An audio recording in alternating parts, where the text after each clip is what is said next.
This morning began with yet another phony report from Axios' Barak Ravid and ended with more uncertainty and embarrassment for the American people. I'm not joking, it just will not end. And if there's really any question about how badly the United States has lost this war so far, well, here's Secretary of State Marco Rubio making it abundantly clear. Our preference is for these straits to be opened to the way they're supposed to be open, back to the way it was. Anyone can use it, no mines in the water, nobody paying tolls. Well, okay, all right, well, there it is. The goal originally went from, pursuing the IRGC's complete surrender to asking if we could pretty please get back to where we were before we illegally attacked Iran. Luckily, we have, genius war strategists like Ben Shapiro to advise the Trump administration on what he describes as the easiest move for the US to make right now. What Iran is mostly worried about at this point is that the United States permanently degrades its capacity for economic recovery. The easiest move for the United States to make right now would be to just blow up Kharg Island. Kharg Island, you could do an amphibious operation there. It's a lot riskier. Or you could just blow it up. And that means that Iran has no refinery capacity. And that means their economy is basically sunk for the foreseeable future, which means the regime has no money to pay its own people. Okay, well, it certainly would be easy to blow up Kharg Island. It's unclear how that would persuade the Iranians to lift their blockade of the Strait of Hormuz. I mean, we've been crippling them with sanctions since 1979. Like, we have been doing whatever we can possibly do to crush them economically, and it hasn't worked. So it's also unclear how such an operation would, end the war or accomplish what people like Ben Shapiro actually want, what they really want, which is regime change in Iran. And look, they're not gonna get that. Everyone agrees that they're not gonna get that. Blowing up Kharg Island would accomplish one specific thing: more damage to oil infrastructure in the Gulf, which is what Iran has threatened to do in retaliation if they get attacked again. So that series of events wouldn't just, inflict pain on Iran and Iran alone, it would absolutely nuke the global economy. We would literally have a global depression on our hands, which wouldn't be so easy on the United States or the world's perception of Israel, would it, Ben? But it seems as though President Trump faces similar cognitive challenges on questions of war and peace, because this morning, Israeli stenographer Barak Ravid alleged that the Trump administration was inching closer to a real peace deal with Iran. Mere hours later, the president was already issuing threats, a fresh new round of threats to Tehran. And in yet another Truth Social post, he warned that if Iran refuses to accept his 14-point plan or deal, the bombing starts, and it will be, sadly, at a much higher level and intensity than it was before. So what is in this US proposal? Well, Ravid claims that the deal would involve the United States lifting sanctions on Iran if the IRGC commits to a moratorium on nuclear enrichment, something they had already agreed to do earlier, but okay. The deal would also involve both parties lifting their blockade of the Strait of Hormuz, which is great, that's what we would want. And while a spokesperson for Iran's foreign ministry told CNBC that they're reviewing the proposal, chances are that Trump isn't really serious about it, which is why the Iranians have also said that they're kind of brushing it aside and not taking it too seriously. No one trusts Trump. Now, the Pakistanis are really hurting economically, which is why they're probably more hopeful than most. A Pakistani government official told MS Now that the prospect of a proposal to end the war is very likely in the coming days. But I don't really think so. Remember, Trump says all sorts of things that aren't true. I mean, when he announced the ceasefire, or at the beginning of the ceasefire, he alleged that Iran's 10-point proposal to end the war, which included, by the way, US reparations to Iran, was an acceptable basis to begin peace talks. And then he said the opposite later that same night. Anyway, hours after Ravid published that bunk news story, Fox News' Trey Yingst reported this.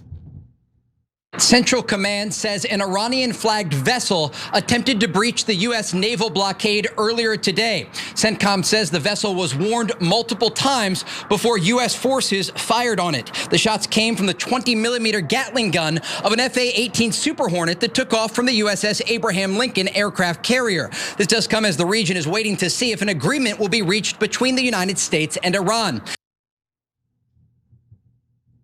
Can we please just stop the daily humiliation ritual? Like, the American people don't deserve this. We don't deserve this. So why do we keep getting jerked around by the Trump administration? Why does he keep playing this game where he pretends as though peace is on the horizon? I think the answer is pretty obvious. Here it is. Oil prices sinking right now on that Axios report that says the US and Iran are closer to a deal than at any point since this war began. A one-page, 14-point memorandum of understanding, or MOU, is on the table. As I mentioned, the markets really like what they see right now, and the report does signal that both sides want a deal after almost 3 months of stalemate. But of course, key hurdles remain.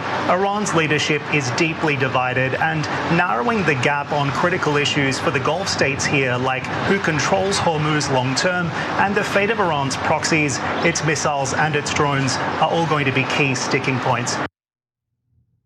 Was that a real reporter or AI? Like, that guy seemed like he might have been AI. I don't know. Anyway, but yeah, market manipulation, duh. The only thing that President Trump seems to excel in his second term. And it's pretty sick that his Israeli minion over at Axios keeps recycling the same hollow story to help him, do the market manipulation. And there is absolutely no indication that Iran is deeply divided. There really isn't. In fact, there is indication that the United States entered this war alongside a special ally that has completely different objectives than us. Israeli Prime Minister Benjamin Netanyahu might have been, fooled by Trump's obvious market manipulation earlier today as a genuine call for peace. Because guess what the IDF did today? They started bombing Beirut, something that Israel tends to do as soon as they're in fear of a possible peace deal. Netanyahu claimed in an X post that the strikes on Beirut targeted some new boogeyman or boogeymen that we're all supposed to be worried about as he attempts to justify more slaughter in a sovereign country that doesn't belong to him. Don't forget, Noble Mobile is saving you a ton of money. So a lot of people are signing up now and beginning to realize, what the hell, why am I paying so much to Verizon and AT&T? So your bill's only $50 a month, but it can actually be less because they give you money back if you don't use your data. So if you're paying more than $50, there's no reason to not switch. It's crazy not to switch because same phone, same number, same contacts, literally nothing changes. TYT.com/switch, TYT.com/switch. All right, we'll be right back. Nothing he says is ever trustworthy. He's a war criminal and should be in prison for the rest of his life. But we don't live in a country that believes in true justice. And as a result, we provide cover for Netanyahu and the rest of the war criminals in Israel. And we even give them resources to carry out their crimes. Now, why Israel is determined to keep this war going is also pretty obvious to me. They want regime change. Or for Iran to become a failed state, same, they don't care. They want something like Syria or Libya. Basically, they want to castrate Iran, so they have no challenger in the region as they expand their borders. In fact, Israel insists on keeping the United States in this disastrous war, knowing how much it has already damaged our military sites across the Middle East, across the Gulf.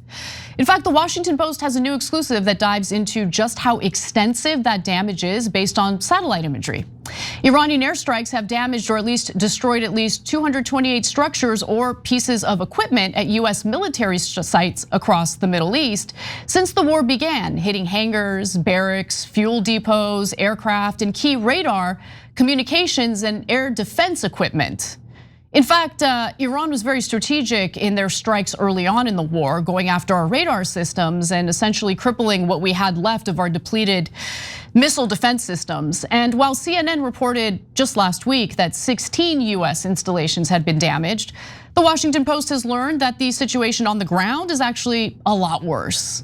The review by the Post, based on images dating from the war's start through April 14th, reveals that scores of additional targets were struck at the sites. The destruction is way worse than what the White House is ever really willing to acknowledge. But unlike the indiscriminate bombings that the US and the Israelis have engaged in, along with the intentional bombings, of course, of schools and hospitals, Mark Kansian, a senior advisor with the Center for Strategic and International Studies, says that the Iranian attacks were precise. There are no random craters indicating misses. Isn't it kind of strange how the country that we're supposed to be so scared of after decades of US fear-mongering about them tends to be a lot more responsible in what they're doing? They're targeting military sites. Our government has decided to go after civilian infrastructure, schools, universities, hospitals, things like that. It's kind of gross. And it sucks that we have now undergone the Israelification of our military. I think it's sick, and it turns out that these strategic strikes that Iran had been carrying out were more effective, obviously, than indiscriminate bombings. The threat of air attacks rendered some of the US bases in the region too dangerous to staff at normal levels. And commanders moved most of the personnel from these sites out of the range of Iranian fire at the start of the war. So after Trump launched the war, he expressed absolute shock over the fact that Iran retaliated by striking US military bases in the Gulf region, which kind of gives you an idea of how ill-prepared and ill-informed our president was going into this mess. Now, experts who reviewed the post's analysis said that the damage at these sites suggested that the US military had underestimated Iran's targeting abilities, not adapted sufficiently to modern drone warfare, and left some bases underprotected. Trump didn't expect Iran to close the Strait of Hormuz either, but he, never hesitates to take advice from the Israelis who have obviously led him astray. So in the meantime, we're stuck in a war that benefits no one other than the very people who tricked Trump into this war in the first place. And people get real upset when you say that. They think it's anti-Semitic, which I dismiss immediately. I'm not even gonna engage with that. But they think that it robs Trump of his own agency. No, it doesn't. He's a fool for trusting the Israelis. He's a fool for surrounding himself with pro-Israel individuals and never listening to anyone who might, have a different opinion about how this war should be carried out, or maybe a different opinion about whether or not this war should have been carried out in the first place. But we're stuck with this guy, and we're stuck with a crumbling global economy with no end in sight. And when Israel questions why people hate them, I love how they immediately point to anti-Semitism, when in reality, the war that they've been egging on for decades is crushing people across the globe economically. I think that might have a lot more to do with the disdain that people feel toward Israel right now. Every time you ring the bell below, an angel gets his wings. Totally not true, but it does keep you updated on our live shows.